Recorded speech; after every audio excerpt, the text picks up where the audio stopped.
Isakhona yini into okuthiwa ukukholwa? Noma kukhona abantu abayesontweni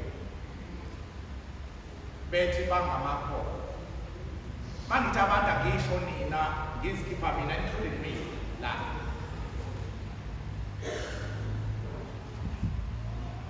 Why so? Izinto ezenzakalayo noma ezingenzeki empilweni yethu nje yemihla ngemihla, uma sibhabhadiswa noma njengoba kuza iphasika nje sizovuselela izithembiso zethu. Uyamala usathane? Yebo ngiyamala. Uyasiflathela isono? Yebo ngiyasiflathela. Kodwa kusho ukuthini lokho? Siyini isono? Uyini usathane? U-Isaya esifundweni sokuqala sanamhlanje uthi asibe abantu abanobuntu. Uma siya-understanda noma siqonda lokho, yiba umuntu onobuntu, hlephulelana nolambile isinkwa sakho, yiba umuntu. Vulela isihambi ekhaya lakho, yiba umuntu. Bingelela umuntu endleleni, yiba umuntu noma ube nobuntu. Siza abantu abaswele, yiba umuntu. Nikeza i-lift kubantu abaphuma lesontweni beya lapho la kuhlala ngakhona, uhamba wedwa emotweni yakho, yiba umuntu. Njengoba kushisa nje ilanga noma limetha, uyathuthuka, uyaphumelela ey'ntweni ozenzayo, yiba nani? Nobuntu.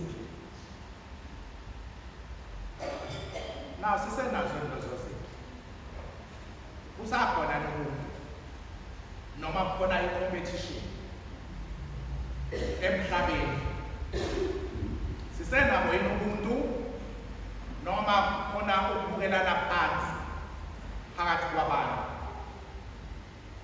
Uyayizwa abantu kwezinye izikhathi athi omunye umuntu wafakwa yimina njalo emsebenzini kodwa uselapha yaphezulu akasakwazi ukuthi yini. Ubuntu baphela. Ogogo basifundisa nge-emancipation nomkhulu, siphase sithola ama-degrees ethu siphumelele, asisakwazi ukuhlala emakhaya endaweni enodaka, sesihlala emadolobheni nasekhaya akusayeki. Ukuzehlisa akukho. Uthini-ke u-Isaya? Yiba umuntu, zehlise. Ikhona ukukhanya kwakho okufungayo mawuzela endlini yesono kuzoqama ubonakale phambi kwabantu. Uma unomuntu ekhaya la uvulela abantu, ungene wonke umuntu. Okay? Makuphuzwa itiye, phuzwa itiye. Makuhlala ku-couch yakho, khona abahlala ku-couch yabanye, khona amava ungavumelekile nokungena kovrane. Yiba umuntu phakathi kwabantu. Sihlangane lana-ke njengabafundi bakaKristo, uKristo othi-ke namhlanje ukuze ukholo lwethu lubonakale, luzwakale, luphile, kumele sibe ukukhanya kwezwe, kumele sibe usawoti oyolisayo. Siyazi usawoti unendima enkulu oyidlalayo noma sibheka, although-ke namhlanje senivaka kulo Norox no bantu zonke lezi zinto lezi ezibanga izifo eziningi. Spices, konke lokho kudla kube yellow green. So nakithi siseka-ke makunjalo. Anyway, but the most important thing la into eyolisayo usawoti. Usawoti preserve, ilondoloza ukudla. Usawoti uyayolisa ukudla. Just like ukukhanya mawufuna into noma namhlanje sikhalela indaba yama-load shedding. Ngani ngoba ngesikhathi nje ifika i-load shedding kumnyama awuboni nawo uziboni kwawena kwasandla sakho. So ukukhanya kunendima enkulu okuyidlalayo empilweni zethu. And uKristo-ke uthini? Uma sizoba yilo ukukhanya, uma sizoba yilo sawoti, kumele silethe umehluko emhlabeni wethu. Kumele silethe ushintsho empilweni zabantu, abantu esiphilisana nabo nabantu esihlala nabo emakhaya ethu. Kusho ukuthini-ke lokhu? Akusho ukuthi kumele siyeke imisebenzi yethu esiyenzayo, akumele ukuthi kumele sizibandakanye njalo nezinto ezala mhlawumbe size sihlale esontweni ukuze kubonakale ukukhanya kwethu phambi kwabantu. No, kodwa kusho ukuphila impilo yokukholwa ngendlela okuyiyona yona. Kusho ukuphila impilo eyodwa. Singamakholwa namhlanje ababhabhatisiweyo namhlanje, su-Ana su-Nhliziyo simhlangano namhlanje esontweni. Masibe yiloko nakusasa emsebenzini, masibe yiloko nangoLwesithathu naphakathi nesonto emsebenzini, ngenkambo esihambayo, ngolimi esilikhulumayo, ngempilo esiyiphilayo phakathi kwabantu. Masiphile impilo eyodwa, impilo kaKristo. Kusho lokho ukukhanya. Hayi ukuthi ube umama ka-Ana kaNhliziyo namhlanje, sasa usungomunye umuntu. Ngabuza kwenye iperishonali ekhona ukuthi Francis, Ana, Nhliziyo, Josepha, since ukakhulukazi kothisha aninayo i-uniform ezikoleni, ngosuku lwesihlanu for example lwehora akuvumelekile ungaxoshwa na emsebenzini uma ufika ufake nje inhliziyo wakho. Bahleka kodwa akucabangele akuzwakali. Mawuzofika nje esikoleni uzifakele umama wabantwana bakuzo bayothisha, kwenze njani namhlanje uthini? Ngicela ngumama ngugogo. kumina enhliziyweni yami ngu-ana othobeyo elilizwi leli engilishumayela kubo bonke omama engiphila nengihlangabezana nabo, including you, my colleagues. NguJosefa, ngiyindoda eqotho esikoleni la ngifundisa khona, emphakathini nasekhaya lami la ngikhona, ilizwi ukukhanya engilishumayelayo lokho kunina bantu engisebenza nabo. Lokho kuyenzeka na? Mangenzeki yini esihlulayo ukuthi siyenze? Iy'ngane kumele zigqoke i-uniform esikoleni, bekuze umqoke uMaria, ugqoke bani esikoleni, kodwa kubazali izinto lezi esinikezwa zona, izinto lezi abantu bafihle namarosali, noma ngabe kuthiwa sihlangene namanye amahlelo. Ubona for example uma kuthiwa ama-unveilings noma imingcwabo noma yini kuthiwa socela umama usibanibani asibusisele ukudla, khona le thule elimthulayo, ngiyabona le thule yawuthole lokudla esikudlayo siphiwe uwe, amen, fikisile kwisibusiso leso. Akukho siphambano, akukho lutho. Ngani? Ngoba uma uqala ngophawu lesiphambano uyasihlisa. Kusho ukuthini ukuba ukhaya? UKristu ukuthi njengamalunga akhe, njengabafundi bakhe, masenze umehluko emhlabeni, masilethe ushintsho kubantu esiphila nabo, masilethe ushintsho kubantu esihlangabezana nabo, masilethe ukukhanya kukaKristu ezizweni zonke. Kanjani? Umpristi omi phambi kwenu namhlanje, niyangazi noma ningazi, but ngumpristi bona. I hope ukuthi ngizawuyena as umpristi, njengamaKristu, njengamakholwa, nilindeleni mina? Nilindele ukuba ngithembeke? Nilindele ukuthi ngibe nempilo yokuhweba engiyiphilayo? Nilindele ukuba ngiziphathe ngendlela ethile? Nilindele ukuthi ilanguage yami ihluke kwilanguage yabanye abantu abakhulumayo ngaphandle laphaya? Ubuholi bami abufani nobuholi babantu ababusa ezweni. Ngenxa yokuthi umpristi, angithi nilindele ukuba ngiphathe abantu noma ngiphathe ngendlela efanayo, nilingane emehlweni ami, kungabi bikho ongcono kunomunye. Njengompristi nilindele ukuthi ningithole perishini 24/7. Okay? Anilindele ukuba ngihlangane nani ngoLwesihlanu mhlambe ngo-12 ebusuku emhlambeni ethize, nakuba wena uqobo lwakho zokulapho, but mina ungilindele lapho.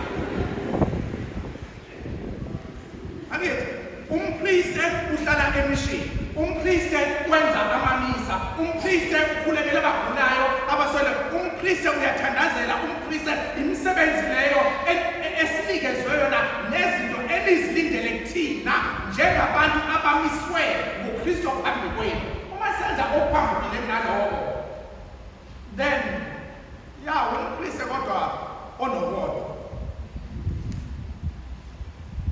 Ngilindeleke ukuthi ngiziphathe kanjani? Nilindele ukuba intshumayelo engiyethulayo masonto onke kunina kube yinto engiyiphilayo mina uqobo lwami. Ngeke ngitshene ngeqiniso ngingenalo, ngeke ngitshene ngokulungiswa ngingenalo, ngeke ngitshene ngobuqotho ngingenalo, ngeke ngifundise inhlonipho ngingenayo, ngeke ngifundise ukuzithoba ngingenakho. Kumele into engikhuluma ngomlomo wami niyibone enkambeni yami yansuku zonke. Whether kuyenzeka noma kungakwenzeka yona, that's what it means ukuletha ukukhanya emhlabeni, nokuba sibe usawoti oyobisayo phambi kwabantu. Uma ungumfundisi noma uthisha la bakwethu, kulindeleke ukuthi ungacwasi abantwana eklasini lakho. Abantwana abaphambi kwakho bayingane zakho bonke, akekho ozobangcono kunomunye. Kunzima ukwenza lokho. Khona iy'ngane ezihloniphayo, khona ezingahloniphi, khona iy'ngane ezithashe esisheshayo ukubamba khona iy'ngane ezidinga isineke, nesineke okumele ukuthi ube naso. Khona uthisha umemo wayesifundisa i-business economic, wayesitshena kahle kuqala unyaka athi ngihamba nabahambayo. Uma usale uyosithola e-bus stop makuthi sobe sisalindile lapho. Okay, khona uzibona etwenze njalo. That's not a teacher. Uthisha uhambisana ney'ngane ayikhathulise kanti ngoba iy'ngane eziphambi kwakho azifani nothisha. Kumele ube nesineke, kumele leyo ngane uyithathe njengengane yakho oyizeleyo wena.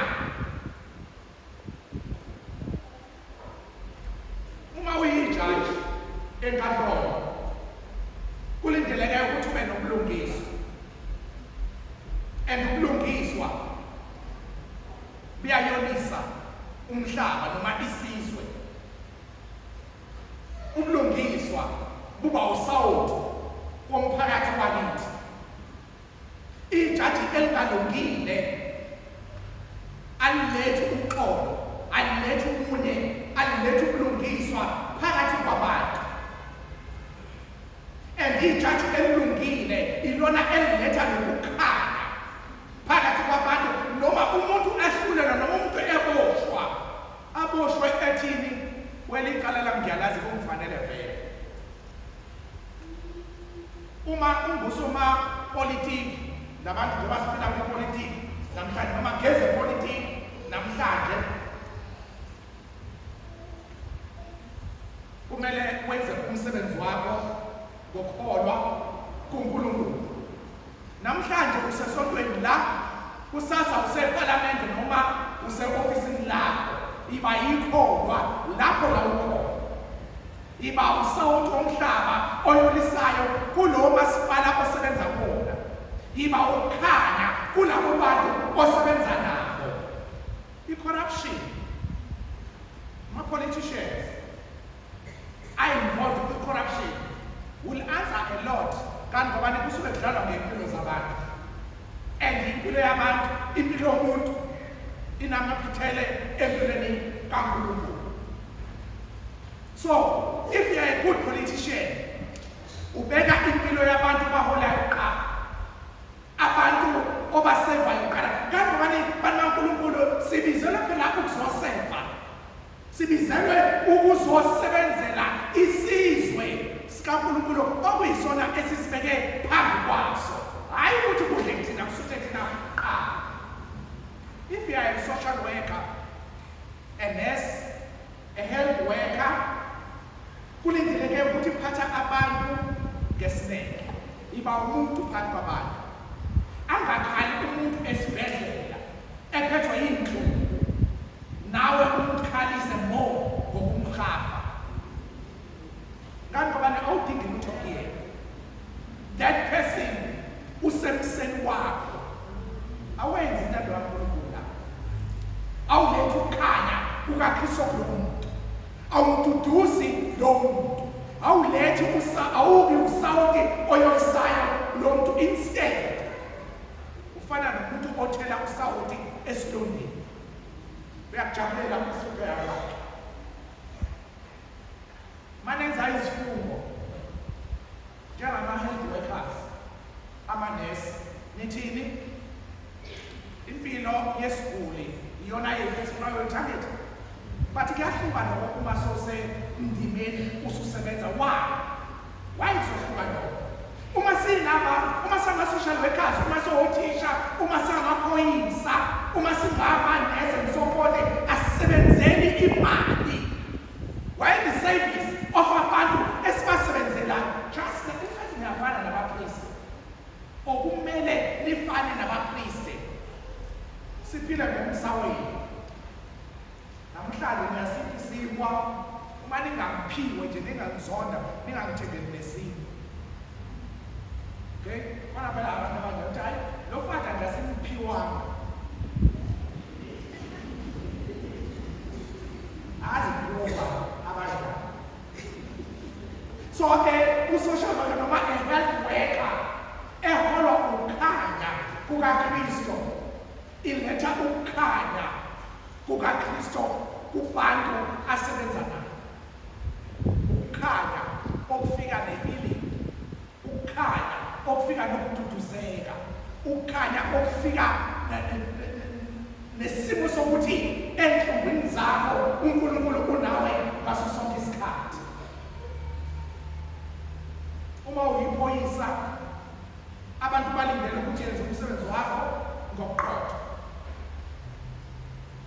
Ungabhedi noma uphule imithetho ukuze isuthe wena, kodwa yenza umsebenzi owenzayo uwenze fair, uthembeke emsebenzini onikezwe wona okungewona owakho owuphiwe uNkulunkulu. Uma uwumqashi, phatha abasebenzi bakho ngendlela efaneleyo, banikeze ayikho-ke into okuthiwa yi-fair wage, kanobani alikho iholo elanele, alikho iholo elanele. Lana nje sinabantu abasebenza kuma-different positions, abanye bahulumeni, abanye banjani, bayahola, abanye bahola u-7,000, abanye bahola u-15, abanye bahola u-30, abanye bahola u-40. Ngicela ukubona abantu abahola u-45,000 kuyadlala.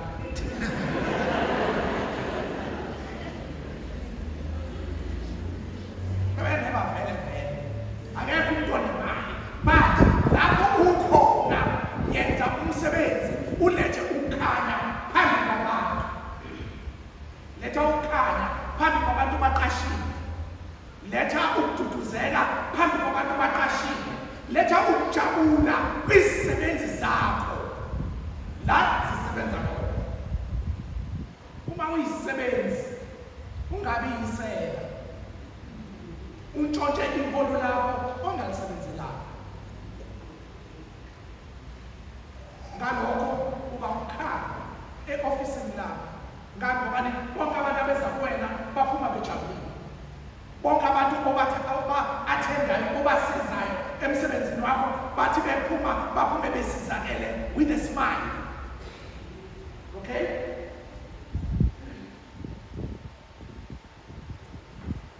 Uma ungumzali, kulindelekeni kuwena,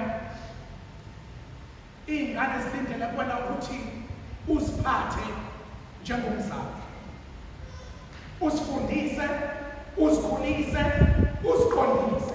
Njengatshengisele yokuqala, abanye babazali baze bathini ezikhonzini kakhulukazi. Isikhonzi siyahamba sitholakala, noma intsha itholakala kuthiwa mhlawumbe iyabheka, noma utholakale benumfana noma benentombazane ekhona lithina.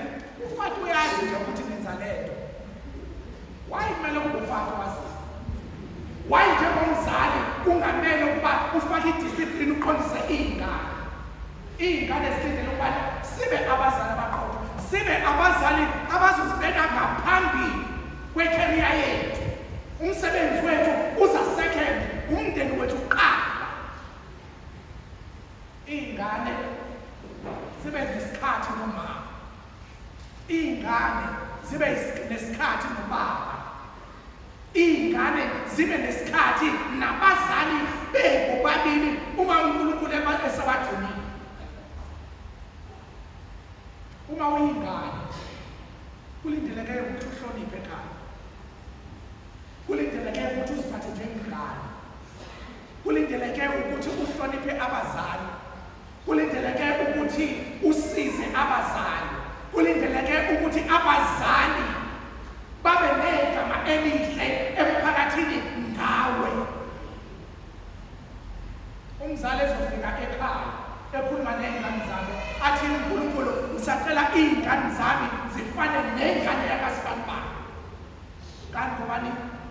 Uyinokukhanya. Ngani ngobani? Uyinosawuti oyolisayo ekhaya lakho nasemphakathini ophila kuwo, esikoleni lapho ufunda khona.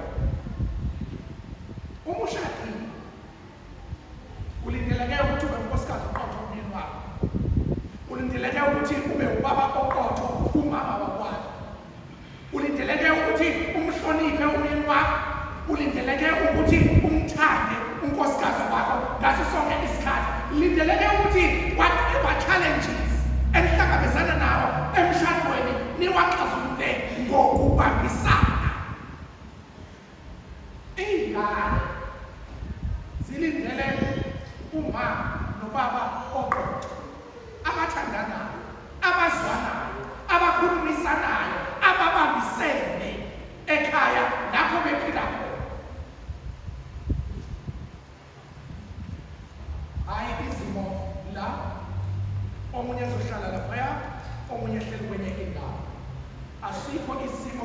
impilo esingaxazululeka. Ayikho i-problem engaxazululeki. Kusho lokho ukukhanya bantu ukukhanya uKristo namhlanje asibizela khona. Kusho lokho ukuba yikhowa masivuma izithembiso zethu zombhabhadiso. Uma sithi sizoba usawoti oyolisayo, uma sithi sizoba ukukhanya okuletha ukukhanyisela abantu empilweni yabo. Ingane maswazi sengathi kuqaleni sometimes kuba inkinga la. In fact seniyakwenza lokho ingane namhlanje khona zingakwazi ukupheka, khona zingakwazi ukuzayinela. Kanti ngoba khona umama basizayo fike esikoleni uthathe iwashing yakho uyifake lapha ku-basket, umama uzowasha wena ubhizi ne-social media. Akubona ukufunda lokho akuzukusiza lokho. Uzathi una-18 awukwazi nokupheka uphuthu. Awungeke manje umshado uzafika lapho. And that is why uthola nabafana baqashile noma benzane uma besendaweni ezithile ema-university. Umuntu uphila ngokudla KFC ewimbi and so forth. Kanti ngobani akakhulisekanga ukuba abe responsible ekhaya, akakwazi ukupheka. Ukupheka bona abantu besifazane kuphela. Siyapheka nathi. Abantu nje eperishini bamsebenza kangenayo umuntu ophekayo. Ngiyazixovela ujele upheka uvuthwe. Ngiziphelele ikabishi ngiyakwazi ukupheka, ispinashi, yonke lento ngakufunda ekhaya. Angibuye esikoleni ngiwashe umfomo, nami ngobheka inkomo nembuzi, ngibuye uma ubesensimini ehlawula uhleli lapha ngokuthi ngibuya abethi inkomo ishetiye ngibe ngibeka amanzi ophuthu. Impilo esikhuliswe ngayo. Bazali, impilo okumele iy'ngane ziyiphile nibe responsible. It's for your own good. Ukuba responsible kuzosiza wena nasempilweni yakho yakusasa. Akubona uhlumeza. Njengoba namhlanje kuthiwa sahlukumeza. Kuphekiswa mina zonke insuku la ekhaya, ingathi ngisigqila nje ngiwashe izitsha, umsebenzi wakho nje engane. Ufuna ukwenze lokho. Noma ungakwenzi lokho uzokwenzani? Kuyadliwa, akuyena ubaba uzosukuma gesi iplate lakhe. No, usebenzile wathenga ukudla kubeka la. Ukhokhela ugesi, ukhokhela amanzi, benobaba bazofika basebenze basondle baphinde bageze izitsha. That's not fair. Sibabonga ngabo. Masibe ukukhanya kubazali bethu. Masibe usawoti oyolisayo emakhaya ethu. Masilethe ukujabula kubantu esiphila nabo, kubantu esihlangabezana nabo. Masilethe impilo, masibe abantu kubantu esiphila, sibe nokuzithoba, sibe nokuzibeka phansi. Ilizwi loKristo asishumayeza ngalo namhlanje. Ezinye izinto sizithatha for granted. Impilo yokukholwa sithatha for granted. Ukuza esontweni siphume siphindele emakhaya akupheli la. Sebenze sawo okumele siyenze. Ukudumisa inhliziyo engcwele ixola Jesu emphakathini lapho sikhona. Ukuletha isihawu, ukuzithoba, ukusa kaNkulunkulu kubantu esiphila nabo. Okay? uNkulunkulu usibizele lokho. uNkulunkulu wethu namhlanje emabizelweni ethu uNkulunkulu asibizele wona. Emsebenzini yethu uNkulunkulu asiphe yona. Sithandaze ukuba sinokukhanya lapho. Sithandaze ukuthi siyolise lapho. Sithandaze ukuthi selaphe lapho. Sithandaze ukuthi sijabulise lapho. Sithandaze ukuthi sixazulule iy'nkinga ezikhona lapho sihlangabezana nabantu abaney'nkinga khona. Musa uNkulunkulu benathi njalo ukukhanya kaKristu kusikhanyisela ukuze nathi sibe ukukhanya.